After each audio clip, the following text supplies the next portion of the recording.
The FBI in Peace and War. The FBI in Peace and War.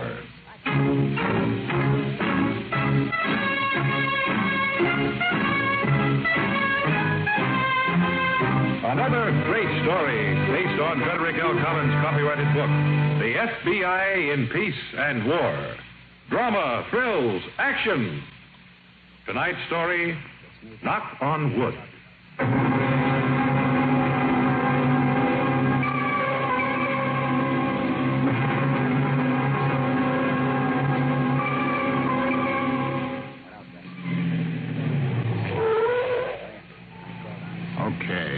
The doors will be open in a couple of minutes. You all right? Sure, I'm all right. Keep that motor on. Yeah, I know. And if there's any trouble inside, pull right up to the door. There won't be any trouble. Well, I don't think so, but you better knock on wood. Huh? Knock on wood. For what? So there won't be any trouble. There isn't any wood. This is a modern type car. Here, use this. Are you kidding? No, I'm not. Use it. What do you do, carry around a chunk of wood? Yes, I do. Use it or you don't drive my car. Okay. And say, knock on wood when you do it. Knock on wood. All right. You mean you always carry this thing around? Yes, I do. It's very interesting. I never take chances. When you drive for me, you won't take any either. All right. Oh, there's the guard. Where? Crossing the street. He'll open up and then the manager will come along in a couple of minutes. The time lock on the vault goes off at 9:05, so give me a couple of minutes after that. Right.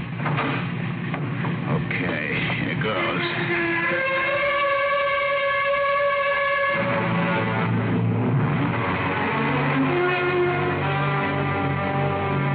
At 9 a.m. on a spring morning in 1955, a lone bandit held up the Somerville National Bank and drove off in a waiting car. Descriptions of the bandit varied since he wore dark glasses and a hat pulled low on his head. Later in the day, the car, which had been stolen, was found in an empty lot with several money bags from the bank in the front seat. In one of the bags, for some unexplained reason, there was a Chinese good luck piece.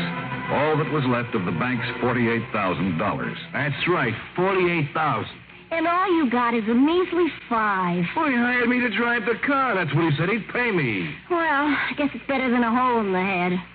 Look, maybe you'd like to go back to checking hats for a while. How about that, huh? Don't get sore. You think I'm just taking a $5 for driving them? And that's the end of it, huh? Look, let's not fight. Now, listen. I figured he's got 100 G's or more tucked away someplace. 100? Yeah, or more. No kidding. He's got to have. He never spends a dime. And he's pulled 3 jobs in the last 2 years just as big as this one. 100,000? Yeah. They don't keep it in the bank. How do you know? He says it's bad luck.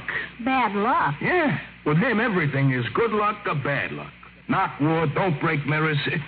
He even carries a pocket full of Chinese good luck pieces. And he leaves them places. Why? Why? For good luck, so the cops don't get him. You're kidding. Oh, I'm not. This guy is strictly nuts on the subject. And that's how you and I are going to get to him. For $100,000.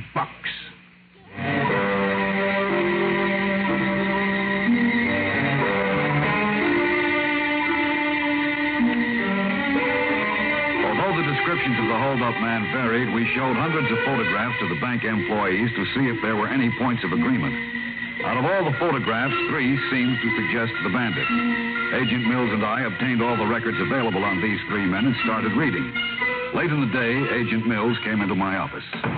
Finished? Not quite. How are you coming? I've just gone through everything on this man Baker. He's had 14 convictions in every possible count, but nothing on bank robbery. Uh-huh. You want to listen to something on Carl Hager? Sure. He served 5 years in Leavenworth for armed robbery. The prison psychiatrist seems to have gotten quite interested in him. Yeah? This is from a report to the warden when Hager was about to be reclassified for work. There's a lot of technical stuff, but this is the paragraph that interested me. In addition, the prisoner, like many others, is extremely superstitious. He told me seriously that hair from a man's head or some other personal object left at the scene of a robbery will prevent detection. When I asked him if he'd left anything at the robbery for which he was now serving time, he said no.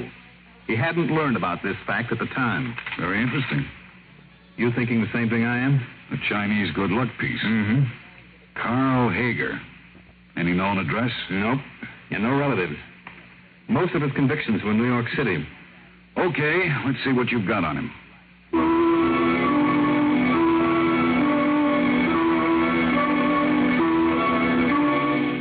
You follow me, May, huh?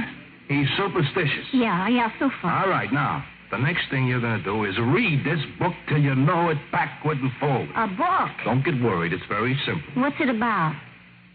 Fortune telling.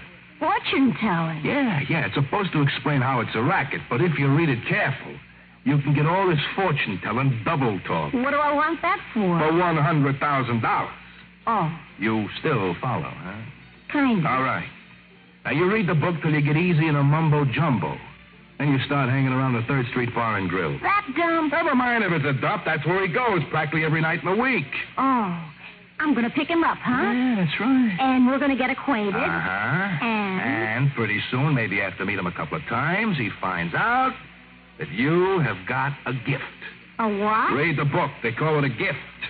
You can predict what's going to happen. You don't know how you do it, but ever since you were a kid, you could do this. It is a gift. He's going to fall for that. Oh, you bet he is, because the first time he says, go ahead, tell me about myself, you're going to tell him stuff nobody could know that just met him. And he's going to fall plenty. Then what? Then, after you know him a few weeks, maybe even a couple of months, he's going to trust you 100%. Then, you give him the payoff. How? Read the book first, and then I'll tell you.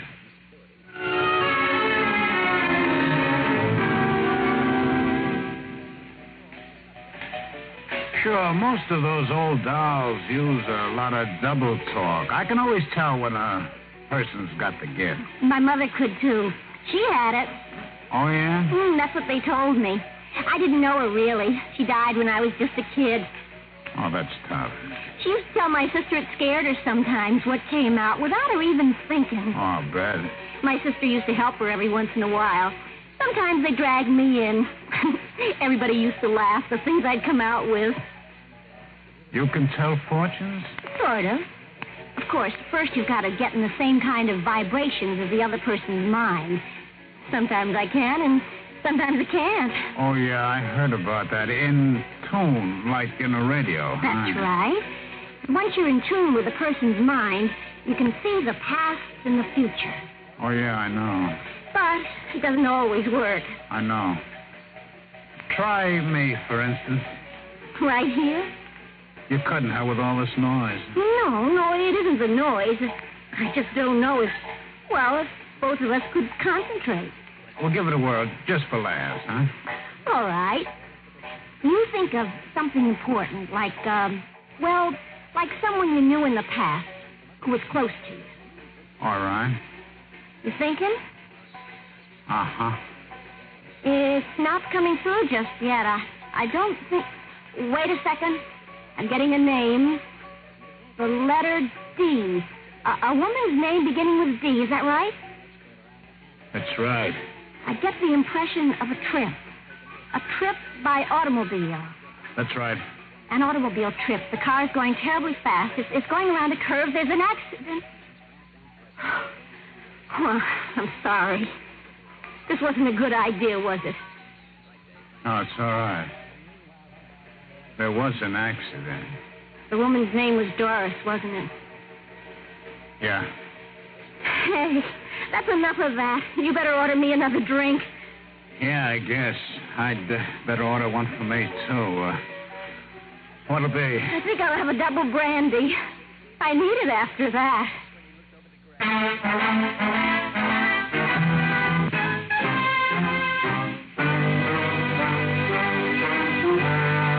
Now, Act 2 of tonight's story, Knock on Wood.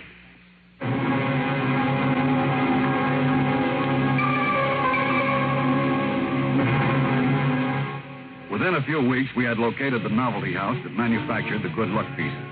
They had a long list of customers for this item, and we began the tedious process of checking each name on the list. Presently, we came to a restaurant in downtown New York owned by an American-born Chinese. No, we don't sell those good luck pieces. I used to give them to regular customers as a sort of an advertisement. You don't anymore? Unfortunately, the wholesale price of food is so high that we have discontinued those niceties. About how long ago, Mr. Wong? Oh, I don't think we've given any for the last 6 months at least. Mm-hmm. Well, we may be wasting time, Mr. Wong, but we'd like you to look at this picture and tell us if you've ever seen this man before. Of course. The picture's about 5 years old. The man may be heavier now. I know him. That's Mr. Hogan. He used to be one of my regulars. Do you remember when he was in here last? Oh, many months ago. It may even be as long as a year. Do you know what he did, Mr. Wong, or where he lived? No, not exactly. I think he lived at a rooming house. I remember he didn't like the food there. It was, I think it was somewhere on 4th Street. I don't know where he worked at. A rooming house on 4th Street. I think so. Is he in some kind of trouble? We'd like to talk to him. I'm sorry, I cannot help you. If we gave you a number to call, Mr. Wong, would you let us know if this man ever comes in here again? Of course. Thank you, Mr. Wong. Here's the number. If he comes here, try to hold him while you have someone call us. I'll try. Thank you, Mr. Wong. Well, that's quite all right. I'm sorry if one of my old customers is in trouble. My good luck piece didn't work in his case, did it?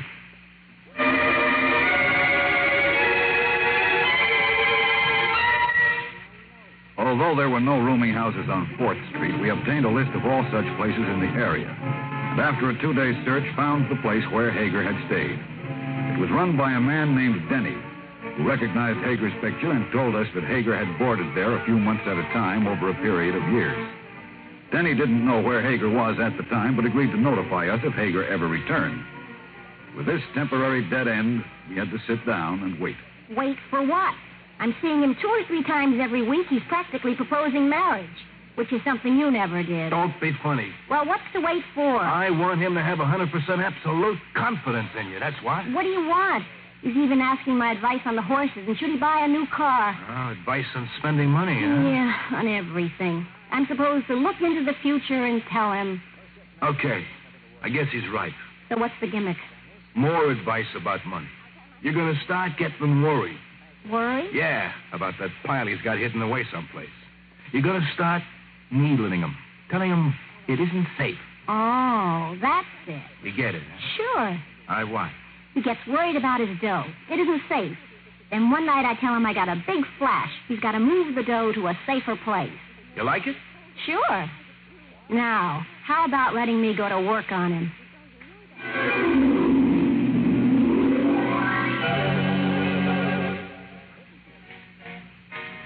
And then I get tired of reading, so I laid out the cards, just for fun.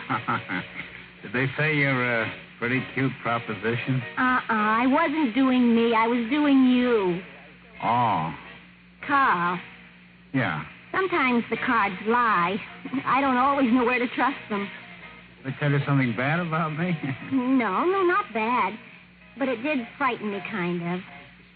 Oh, yeah? Something you own, I don't know what it is, something that means a great deal to you, is in a dangerous position. What do you mean? I don't know. That's the funny part. Whatever this thing is that's important to you, it's not in a safe place. Something that's important to me, huh? No, the cards didn't say. Something that's hidden. Got any idea what it is?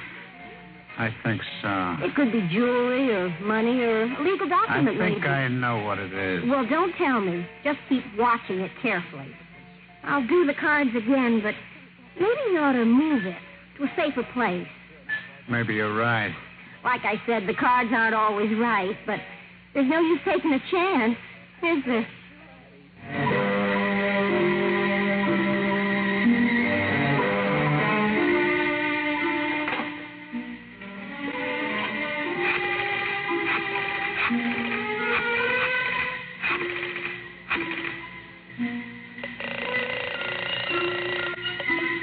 Hello? Eddie, can you hear me? Yeah, sure. I'm in a booth at the bar. He's just paying the check. How did it go? I think he went for it. Okay. I'll stick with him from now on. You tell him to take you home. Okay. When will I see you? Sometime tomorrow. I'll call you. Good luck, Eddie. Okay. Fingers crossed, knock on wood, don't break no mirrors. May, I think this is gonna work.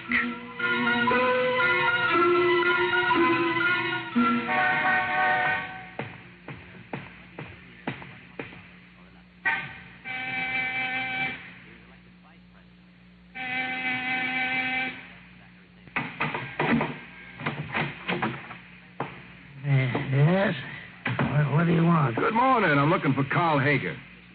I'm his brother from Phillipstown. His brother? Yeah. I called him last night and told him I was coming to New York for the day. He said he was going to go back to his old room here.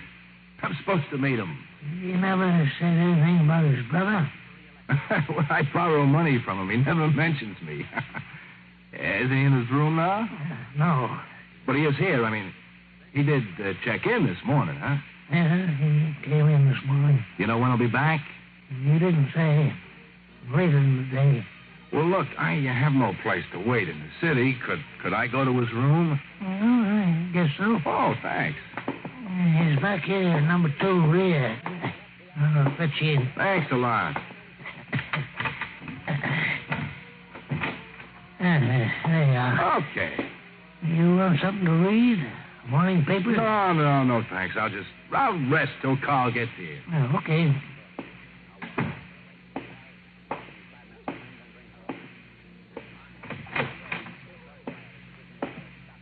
Is that Hager that just came in? No.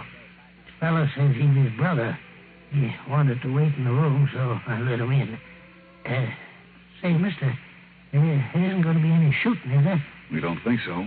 Can we have the key to the room, please? Here you are. Okay, Steve.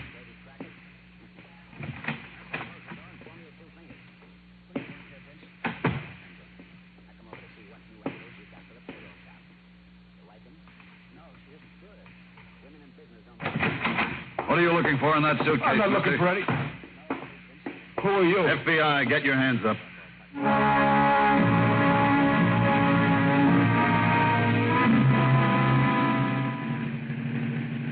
So I checked into my old room this morning. I figured the cards were probably right. About what? Well, don't you remember what you told me the other night? Oh, something valuable. Yeah. You moved it into a safe place. The safest. Well, even if the cards are wrong. Well, there's no use taking a chance. That's what I always say. What are we stopping for? I just want to pick up something in my room. Now? Yeah. Is that all right with you? Yeah, sure, but couldn't it wait? Why? You afraid we may bump into Eddie? Who? Eddie Bryce. Don't you know? No. Who's he? He's the guy you had a date with after you had dinner with me night before last. You're crazy. No, I'm just suspicious. When I get to like someone, I check up before I like them too much. Carl. Eddie will be in my room looking for the money, won't he? I don't know what you're talking about. $70,000. I got it right here with me. I figured I gave Eddie a good price for driving the car. Why should I give him more? Carl, honest, I don't know what you're talking about. I'm talking about you and Eddie. I want to see the two of you together. Hear what you got to say to each other. Get out, May. Carl, listen, I know this looks funny, but it was Eddie's idea. Get out, May. But... Get out! Oh. Now, go on now. I want to see the two of you together. Carl, listen, I'm going to tell you the whole story, the whole truth, so help me. You bet you are. Go straight back. Room number 2. Carl, he came to me and he said I had to do it. He even made me read a book, How to Tell Fortunes. Okay, save it. You get your chance to talk. Hello, Eddie. Eddie, tell him the truth. Tell him this wasn't my idea. Tell him how Shut up, you... May. Who are you, Mike? FBI. Don't reach for your pocket. You're covered. Get his gun, Jim. FBI? What's the trouble? I want to talk to you about the Somerville National Bank. What about this guy? We found him here. Who is he? What's he got to do with you? I told you he owed me some money, and I came here to get it. Isn't that right, Carl? Is that right? Half of it. He came here for money, but I don't owe him anything. Who is he? He's the other guy you want to talk to about the Somerville National Bank. You dirty louse. He's the guy that drove the car. Carl. And she's what they call an accessory after the fact. She knew all about this right from the beginning. Okay, let's all go downtown. You're a real crumb, you are. I'm just unlucky in the friends I got. When I met you, too, I should have knocked on wood.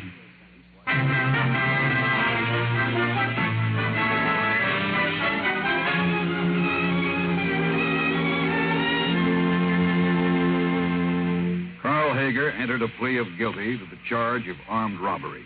It implicated both Eddie Bryce and May Keever. Hager and Bryce drew terms of 10 years each. May Keever, 5 years as an accessory after the fact. Hager expects to get out in 8.5 years on good behavior. Knock on wood.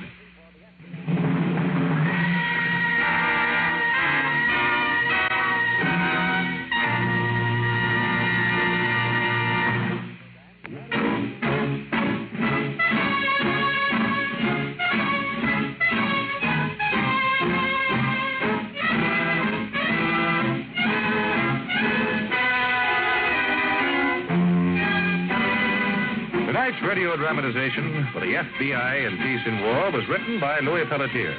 These programs are produced and directed by Betty Mandeville. All names and characters used on the program are fictitious. Any similarity to persons living or dead is purely coincidental. This program is based upon Frederick L. Collins' copyrighted book, The FBI in Peace and War, and the broadcast does not imply authorization or approval by the Federal Bureau of Investigation. Today is the beginning of National Crime Prevention Week. For the third consecutive year, CBS Radio and the FBI in Peace and War are proud to acknowledge an award of merit from the 80,000 members of the National Exchange Clubs throughout the United States in recognition of this program's year-round campaign against lawlessness. This is Warren Sweeney inviting you to listen to next week's story, The Last of the Hohenzollern, on the FBI in Peace and War. Same time, same station. Stay tuned for Gunsmoke, which follows immediately on most of these same stations.